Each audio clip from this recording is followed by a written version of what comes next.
Om Swastiastu, baik dokter, perkenalkan kami dari SGDA 3 yang pada kesempatan hari ini akan mempresentasikan student project kami dengan judul alergi obat.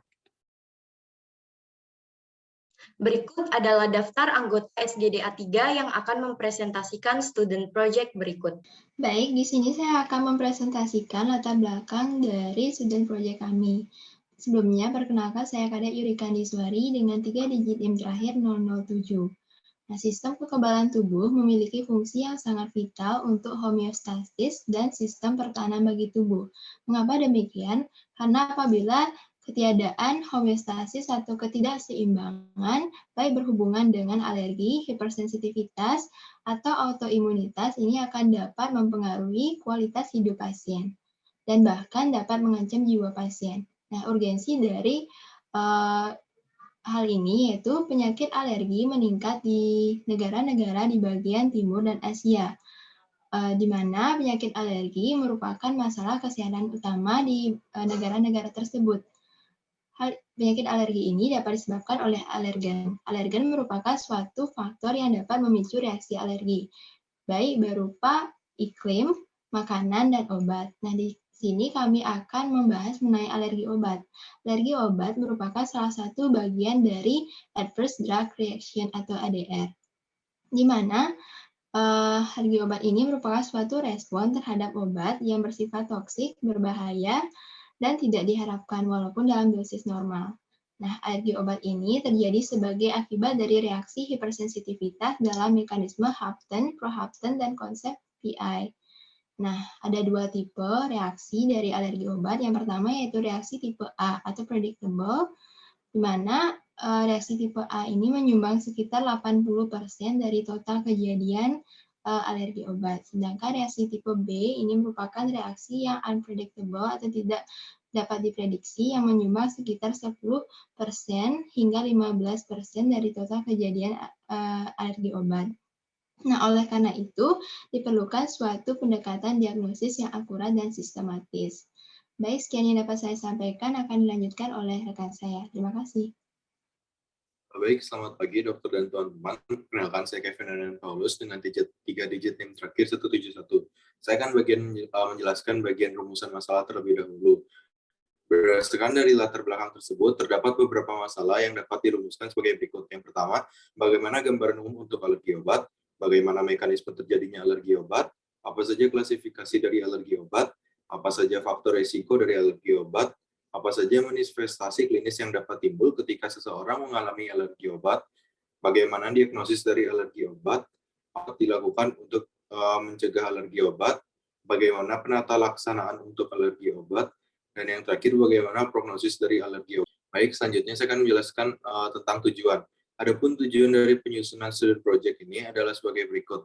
Yang pertama, tujuan umum. Tujuan pembuatan student project ini yakni untuk menggali wawasan mahasiswa serta menjadi tolak ukur dari pembahasan mahasiswa tentang alergi obat. Lalu ada tujuan khusus, yaitu untuk mengetahui bagaimana gambaran umum dari alergi obat, untuk mengetahui mekanisme terjadinya alergi obat, untuk mengetahui klasifikasi dari alergi obat, faktor risiko dari alergi obat, untuk mengetahui manifestasi klinis yang dapat timbul ketika seseorang mengalami alergi obat, untuk mengetahui diagnosis dari alergi obat, untuk mengetahui cara pencegahan dari alergi obat, untuk mengetahui penata laksanaan kasus alergi obat, dan yang terakhir untuk mengetahui prognosis dari alergi obat. Boleh jelaskan manfaat. Adapun manfaat dari penyusunan student project ini adalah sebagai berikut. Yang pertama ada manfaat teoritis. Mahasiswa Fakultas Kedokteran Universitas Udayana dapat memahami tentang alergi obat melalui student project ini. Lalu ada manfaat praktis terbagi menjadi 3, yaitu yang pertama bagi mahasiswa, kegunaannya mahasiswa dapat belajar dan memahami tentang alergi obat. Lalu bagi masyarakat, masyarakat dapat mengetahui dan memahami tentang alergi obat melalui student project ini. Dan yang terakhir, bagi institusi. Yang pertama, sebagai media pembelajaran tambahan untuk mahasiswa tentang alergi obat. Lalu yang kedua, institusi dapat menilai tolak ukur kemampuan mahasiswa dalam student project ini, terutama dalam memahami alergi obat. Dan yang terakhir, dapat menambah kepustakaan di Universitas Udayana. Sekian dari saya, terima kasih.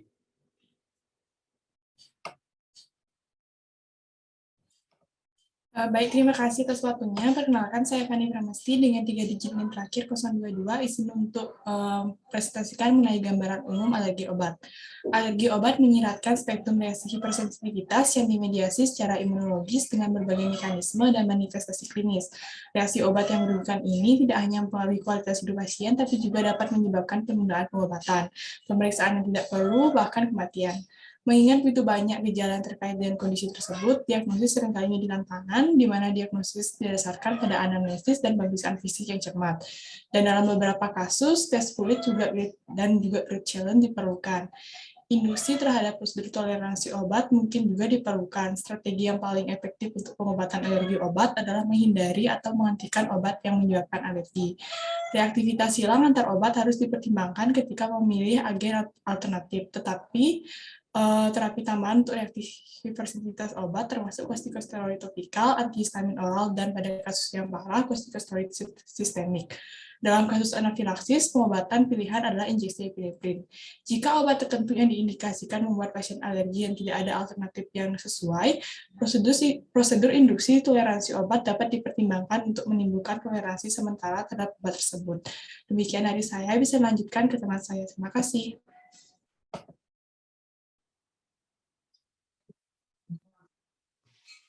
Baik, terima kasih atas waktunya. Perkenalkan, nama saya Nimadik Mamila Sarasti Devi dengan 3 digit NIM terakhir 065. Kali ini saya akan menjelaskan mengenai mekanisme terjadinya alergi obat. Jadi, konsep mekanisme alergi obat itu terdiri dari 3 konsep. Yang pertama, konsep hapten, yang kedua, konsep prohapten, dan yang ketiga, konsep non-hapten atau konsep PI. Jadi yang pertama untuk konsep hapten itu digambarkan dengan obat yang memiliki molekul seperti penisilin, cefalosporin, sulfonamid, antituberkulosis, dan kunidin agar dapat menginduksi respon imun terlebih dahulu perlu adanya berikatan dengan protein 8 pembawanya. Untuk yang kedua, yang konsep prohapten itu digambarkan dengan terdapat sebagian obat yang mempunyai sifat tidak reaktif. Nah, ini perlu mengalami suatu peristiwa konversi terlebih dahulu melalui proses metabolik, baik itu dengan enzim maupun non-enzim, untuk terbentuk menjadi reaktif. Dan untuk salah satu contoh dari konsep prohapten ini sendiri adalah alergi pada obat sulfamethoxazole. Sedangkan untuk yang terakhir, yang konsep non-hapten atau konsep PI, itu digambarkan dengan sebagian obat memiliki interaksi direksi farmakologis dengan sel T sebagai reseptornya dan memiliki bentuk ikatan reversibel, selain ikatan kovalen yang bisa menginduksi aktivasi dari sel T tersebut. Baik, mungkin sekian dari saya, akan dilanjutkan oleh teman saya. Terima kasih.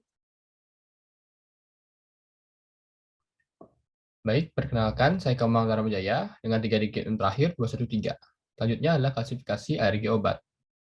Jadi berdasarkan reaksi hipersensitifnya, alergi obat ini dapat diklasifikasikan sebagai berikut. Yang pertama itu tipe 1 yang dimediasi oleh IgE, yang mana menyebabkan urtikaria, angioderma, dan lain sebagainya. Untuk waktunya sendiri beberapa menit atau jam setelah paparan obat. Untuk yang kedua, yaitu reaksi karena sitotoksik, di mana menyebabkan anemia hemoliktik, dan lain sebagainya. Untuk waktunya sendiri itu berbeda-beda untuk tipe orang. Kemudian untuk tipe 3, itu karena imun kompleks, di mana bisa menyebabkan serum sickness, demam obat, ras, urtikaria, dan lain sebagainya. Waktunya sendiri itu 1-3 minggu setelah paparan obat. Kemudian tipe 4, yaitu tipe yang lambat, di mana dimediasi oleh sel-sel imun, di mana bisa menyebabkan dermatitis, kontak alergi, bercak makulopapular. Kemudian untuk waktunya sendiri itu 2-7 hari setelah paparan obat. Kemudian selanjutnya adalah tipe yang ke-4A, di mana melibatkan aktivasi monosit, di mana bisa menyebabkan reaksi tuberkulin, dermatitis, kontak alergi, dan eksim. Waktunya sendiri 1-21 hari setelah paparan obat.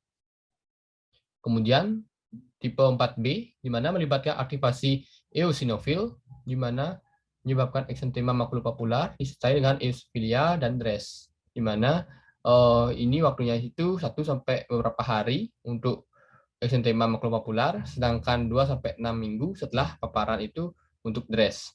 Kemudian tipe 4C, di mana melibatkan aktivasi limfosit T sitotoksik, di mana menyebabkan eksantema makulopapular, eksantema bullosa, dan lain sebagainya. Waktunya sendiri itu 1-2 hari setelah paparan itu untuk FDE, sedangkan 4-28 hari itu setelah paparan itu untuk SJS atau TEN. Kemudian tipe terakhir adalah tipe 4D, di mana melibatkan aktivasi neutrofil, di mana ini menyebabkan acute generalized examination, di mana untuk waktunya sendiri ini 1-2 hari setelah paparan obat. Mungkin sekian dari klasifikasi obat, alergi obat, bisa dilanjutkan oleh rekan saya. Terima kasih.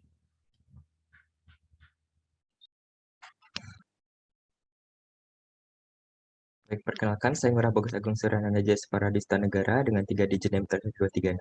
Di sini saya akan menjelaskan tentang faktor risiko alergi obat pada student project kali ini. Reaksi alergi obat ini merupakan salah satu yang termasuk dalam adverse drug reaction tipe B, yaitu unpredictable atau tidak dapat diprediksi. Namun ada beberapa risiko yang dapat menjadi pertimbangan pada pasien ini akan terjadinya reaksi alergi obat. Banyak faktornya, contohnya adalah pada faktor individu seperti genetik, adapun penyakit lain dan adanya kofaktor. Itu ada imunologi, yaitu ada bagaimana obat tersebut direspon oleh sistem imun tubuh kita, itu dapat menimbulkan risiko drug alergi. Bisa di next slide. Ya, ada beberapa faktor risiko, ini secara umum dibagi menjadi 2 jenis, yaitu drug-induced factor atau yang berkaitan dengan obat. Yang kedua ada faktor yang berkaitan dengan inang atau pasien atau host-induced factor. Nah, dalam drug-induced factor ini sangat dipengaruhi oleh kemampuan obat ini bertindak sebagai hapten atau prohapten dan berikatan dengan sistem imun. Yang kedua, risiko alergi obat ini sangat mempengaruhi dari cara pemberian obat, baik dari oral ataupun parenteral. Dan berdasarkan studi yang saya temukan bahwa pemberian obat secara parenteral memiliki risiko alergi dan juga respon alergi yang lebih cepat dibandingkan dengan oral, karena pada parenteral itu pemberian obat langsung secara sistemik sehingga respon akan timbul lebih cepat. Yang kedua ada host-induced factor, itu ada jenis kelamin. Berdasarkan studi yang saya temukan juga bahwa wanita memiliki risiko alergi obat yang lebih tinggi, namun belum diketahui penyebab pastinya bagaimana. Namun berdasarkan prevalensinya wanita lebih tinggi dilaporkan terjadi reaksi alergi dibandingkan laki-laki. Yang kedua ada comorbid seperti dia memiliki HIV atau AIDS, itu sehingga mempengaruhi bagaimana imunnya dia dalam kondisi imunodefisiensi dalam reaksi obat tersebut. Yang selanjutnya adalah faktor usia. Semakin tinggi usia, dilaporkan bahwa reaksi alergi juga semakin kecil, sehingga pada usia anak-anak itu sangat rentan terjadi risiko alergi pada obat. Selanjutnya ada etnis dan juga dipengaruhi oleh polimorfisme pada gen individu. Contohnya adalah bisa di next slide. Pada genetik itu adalah yang saat ini banyak diteliti adalah human leukocyte antigen atau HLA. Nah, HLA ini sendiri diyakini berhubungan dengan risiko terjadinya reaksi alergi obat. Dalam memicu reaksi imun tubuh, molekul HLA ini bertindak sebagai antigen presenting kepada sel T melalui T cell receptor. Nah, HLA ini dibagi menjadi 2 kelas, ada HLA kelas 1, contohnya ada HLA-A, HLA-B, dan HLA-C. HLA kelas 1 ini berada di mana-mana atau ubiquitous yang terletak di permukaan sel yang berinti. Fungsi dari HLA kelas 1 ini sebagai pendeteksi bahwa adanya antigen dalam sel. Pada sel cluster diferensial 8, pada sel T sitotoksik, sehingga untuk mendeteksi apabila adanya virus dalam sel. Yang kedua ada HLA kelas 2, itu contohnya ada HLA-DP, HLA-DQ, dan HLA-DR. Nah, ini terletak banyak pada sel imun, fungsinya bertindak sebagai pendeteksi adanya antigen di ekstraseluler. Dan bekerja pada CD-plat pada sel T helper. Bisa di next slide. Untuk contoh kasus dari polimorfisme dari gen HLA ini, contohnya pada pasien dengan karier HLA-B 1502, itu diteliti bahwa pada populasi Cina, di Taiwan, Hong Kong, Thailand, dan juga India, akan terjadi berisiko tinggi terjadinya Stevens-Johnson syndrome dan juga toxic epidermal necrolysis apabila diberikan obat carbamazepine. Yang kedua ada HLA-B 1502 juga, itu pada populasi di Hong Kong dan Thailand, itu bisa terjadi Stevens-Johnson syndrome juga pada pemberian obat phenytoin. Yang ketiga, ada HLA-B polimorfisme positif pada pasien HLA-B 5801 pada populasi Taiwan, Thailand, Jepang, dan Eropa, itu akan terjadi Stevens-Johnson syndrome dan juga toxic epidermal necrolysis apabila diberikan allopurinol. Mungkin sekian dari saya. Terima kasih. Baik, selanjutnya di sini saya akan menjelaskan mengenai manifestasi klinis alergi obat. Sebelumnya, perkenalkan nama Sani Putu Nirmala Putri dengan 3 digit NIM terakhir 179. Alergi obat dapat bermanifestasi pada beberapa organ seperti kulit, paru-paru, ginjal, hati, dan juga darah. Untuk manifestasi klinis alergi obat yang paling sering terjadi yaitu terjadi pada organ kulit. Manifestasi kulit yang sering muncul pada alergi obat yaitu ada eksantema, urtikaria, angiodema, erupsi, bula, acne, fixed drug eruption, erythema multiforme, erythematous lupus, psoriasis, purpura, dan juga vaskulitis. Dari banyaknya manifestasi klinis, yang paling sering terjadi adalah eksantema. Nah, selain di organ kulit, alergi obat bisa mengakibatkan lesi membran mukosa, limfadenopati, hepanosplenomegali, nyeri, dan juga bengkak pada sendi. Mungkin sekian dari saya, terima kasih. Baik, perkenalkan saya Dia Gracia Eliani Sampe dengan 3 digit NIM terakhir 095. Di sini saya akan menjelaskan diagnosis dari alergi obat. Dalam melakukan diagnosis, perlu melihat adanya hubungan manifestasi klinis dengan pemberian obat tertentu. Anamnesis, pemeriksaan fisik, dan juga pemeriksaan penunjang adalah komponen penting dalam evaluasi klinis dan diagnosis dari alergi obat.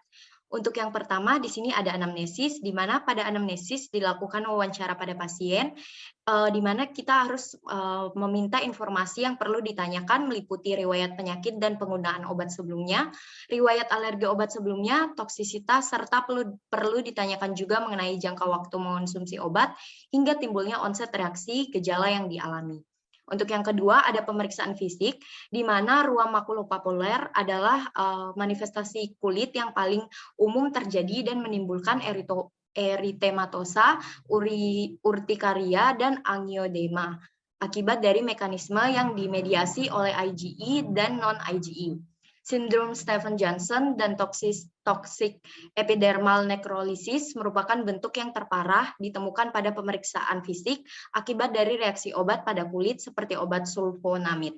Selain itu, ada juga pemeriksaan fisik yang ditemukan adanya reaksi multiorgan seperti anafilaksis, drug reaction with eosinophilia and systemic symptoms atau DRESS, kemudian serum sickness, drug-induced lupus erythematosus atau delay, dan vaskulitis.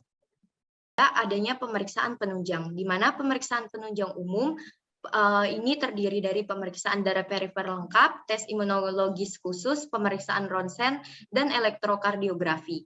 Jika terdapat kecurigaan vaskulitis akibat alergi obat, harus melakukan pemeriksaan laju endap darah, C-reaktif protein, serta komplement dan beberapa tes autoantibody seperti anti-nuklear antibody, anti-nuklear sitoplasmik antibody, dan perinuklear sitoplasmik antibody. Untuk pemeriksaan penunjang yang khusus, terdiri dari pemeriksaan in vivo dan in vitro. Pada tes in vivo melibatkan skin prick testing atau SPT, tes interdermal atau tes tempel untuk reaksi hipersensitivitas cepat atau IgE. Pada sejumlah obat seperti penisilin, insulin, dan kemopapain. Umumnya pemeriksaan in vitro lebih sering dilakukan dibanding dengan in vivo. Jika terdapat kondisi alergi obat melalui reaksi tipe 1 dengan anafilaksis, diperlukan adanya pemeriksaan serum tryptase, RAS, enzim link immunosorbent assay, dan radioimmunoassay yang dapat mengukur antibodi IgG dan IgM spesifik terhadap suatu obat. Sedangkan tes COMS sebagai penapis untuk tes IgG spesifik pada kondisi hemolisis yang diinduksi oleh obat. Mungkin sekian presentasi dari saya, akan dilanjutkan oleh teman saya. Terima kasih. Perkenalkan, nama saya Catherine Sylvania dengan 3 digit NIM terakhir 134. Di sini saya akan menjelaskan mengenai pencegahan alergi obat yang berulang. Untuk pencegahan alergi obat berulang dapat dilakukan dengan memberi informasi tertulis kepada pasien maupun keluarga pasien mengenai jenis obat apa saja yang perlu dihindari. Kemudian mencatat dalam informasi ataupun rekam medis pasien dan juga menyarankan pasien untuk mengenakan gelang dengan tulisan alergi obat yang terukir sehingga dapat menolong pasien untuk tidak diberikan obat yang dialergikan pada saat keadaan darurat. Saya Guru Agus Pramasta dengan 3 disiplin terakhir 144 izin melanjutkan presentasi pada subbab penata laksanaan alergi obat. Jadi menghindari obat yang menjadi penyebab alergi merupakan salah satu penata laksanaan yang penting dilakukan karena potensi reaksi alergi pada paparan ulang dapat memberikan pengaruh terkait manajemen penyakit dan kualitas hidup dari pasien. Namun jika tidak ada obat alternatif yang layak dan manjur untuk diberikan kepada pasien, dapat dilakukan metode desensitisasi obat, yang merupakan prosedur yang mengubah respon imun pasien terhadap suatu obat yang mana memungkinkan toleransi sementara yang dapat dipertahankan selama kadar serum obat dipertahankan. Bisa ke slide selanjutnya. Jadi kemudian mekanisme desensitisasi itu sendiri belum diketahui dengan jelas, terutama untuk desensitisasi lambat. Kemudian target utamanya adalah Salmas dan Basophil. Kemudian hipotesis mekanisme desensitisasi cepat adalah internalisasi antigen atau IgE dan inhibisi reseptor Salmas. Kemudian molekul sinyal transduksi seperti signase yang diperlukan untuk aktivasi Salmas berkurang. Dan yang terakhir adalah deplesi mediator di bawah ambang. Bisa ke slide selanjutnya. Kemudian terkait dosis obat yang dapat digunakan adalah dapat dimulai dari konsentrasi 1:1 juta hingga 1:100 dari dosis terapeutik tergantung dari keparahan reaksi alergi yang pernah terjadi pada penderita alergi.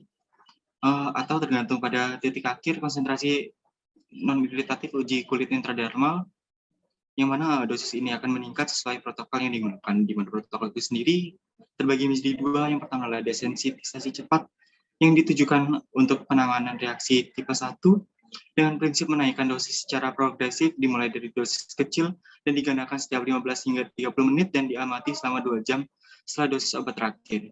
Dosis terapeutik pada protokol ini dapat tercapai dalam waktu 4 hingga 12 jam.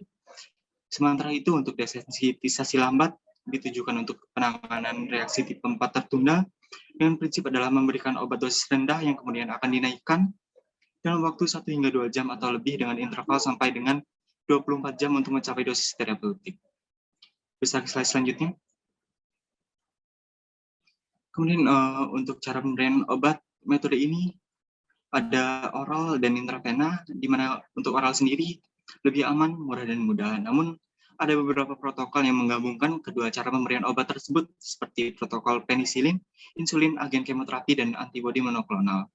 Kemudian untuk kontraindikasinya adalah pasien dengan riwayat reaksi kulit yang parah seperti sindrom Stevens-Johnson, nekrolisis epidermal toksik, sindrom hipersensitivitas yang diinduksi obat, reaksi obat atau ruam dengan eosinofilia dan gejala sistemik, dan pustulosis exanthema generalisata akut, asma tidak terkontrol, hemodinamik yang tidak stabil atau penyakit jantung yang tidak terkontrol, memiliki riwayat reaksi alergi obat yang parah dan mengancam jiwa, dan vaskulitis. Dan untuk efek sampingnya adalah flushing, pruritus, eritema, dan urtikaria. Bisa ke slide selanjutnya.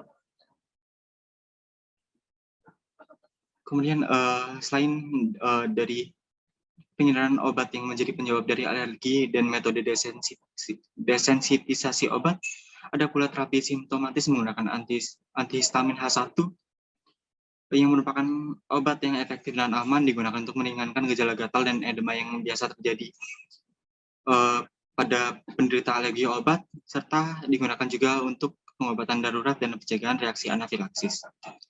Antihistamin H1 terbagi menjadi 2, yaitu generasi pertama dan generasi kedua. Di mana generasi kedua itu sendiri memiliki efek sedasi yang lebih sedikit dibandingkan generasi pertama. Sekian presentasi dari saya, terima kasih. Melanjutkan presentasi, sebelumnya perkenalkan nama saya Yovita Satkayani dengan 3 digit terakhir 043. Nah, saya akan melanjutkan presentasi dengan prognosis alergi obat. Nah, reaksi alergi terhadap obat membutuhkan waktu beberapa jam hingga beberapa hari untuk menghilang. Jika paparan alergen berlanjut, reaksi alergi dapat berlangsung untuk waktu yang lebih lama seperti beberapa minggu hingga beberapa bulan. Nah, pada umumnya, alergi obat tanpa komplikasi dapat sembuh dengan baik. Meskipun penghentian obat yang menimbulkan reaksi telah dilakukan, erupsi obat masih dapat muncul secara lambat atau memburuk dalam beberapa hari. Nah, penghindaran obat tertentu di kemudian hari perlu dilakukan pada pasien dengan riwayat alergi obat. Pasien dan keluarganya harus mendapatkan informasi tertulis mengenai obat-obatan yang harus dihindari. Nah, dengan ini, sebagai catatan mengenai alergi obat juga harus tercantum dalam rekam medis pasien. Mungkin sekian presentasi dari saya, akan dilanjutkan oleh teman saya. Terima kasih. Perkenalkan, nama saya Eka Demarkum Tidak Marga dengan 3 digit NIM terakhir 195. Sini akan menjelaskan kesimpulan. Alergi obat merupakan reaksi hipersensitivitas yang dimediasi oleh imunologis dan berbagai mekanisme dan manifestasi klinis. Jenis reaksi obat yang merugikan ini tidak hanya mempengaruhi kualitas hidup pasien, tapi juga dapat menyebabkan penundaan pengobatan. Menurut Gielkoms, reaksi simpangan obat dibagi menjadi 4 tipe reaksi, yaitu tipe 1 atau reaksi hipersensitivitas cepat, reaksi tipe 2 atau reaksi sitotoksik, reaksi tipe 3 atau reaksi kompleks imun, dan reaksi tipe 4 atau reaksi hipersensitivitas tipe lambat. Adapun hal-hal yang dapat dilakukan untuk mencegah reaksi alergi obat seperti pemberian obat alternatif, mekanisme desensitisasi obat, terapi simptomatis seperti penggunaan antihistamin H1 juga diperlukan sebagai pengenangan gejala alergi obat tersebut. Selanjutnya ada saran. Berdasarkan kesimpulan diperoleh, saran yang dapat diberikan pada student project ini antara lain, yang pertama ada diperlukan penelitian lebih lanjut melihat masih terbatasnya data mengenai alergi obat. Yang kedua ada rekomendasi tambahan selanjutnya perlu diperhatikan khusus terhadap mahasiswa kedokteran, tenaga kesehatan, maupun masyarakat yang mendapatkan edukasi lebih lanjut mengenai alergi obat dapat meminimalisir tingkat kejadian alergi obat di masyarakat. Sekian dan terima kasih. Baik dokter, berikut adalah daftar pustaka yang kami gunakan dalam pengerjaan student project kami. Baik, sekian presentasi student project dari SGDA 3. Mohon maaf apabila terdapat kesalahan. Saya tutup dengan Paramasanti. Om Santi Santi Santi Om. Assalamualaikum warahmatullahi wabarakatuh. Shalom, salam sejahtera bagi kita semua.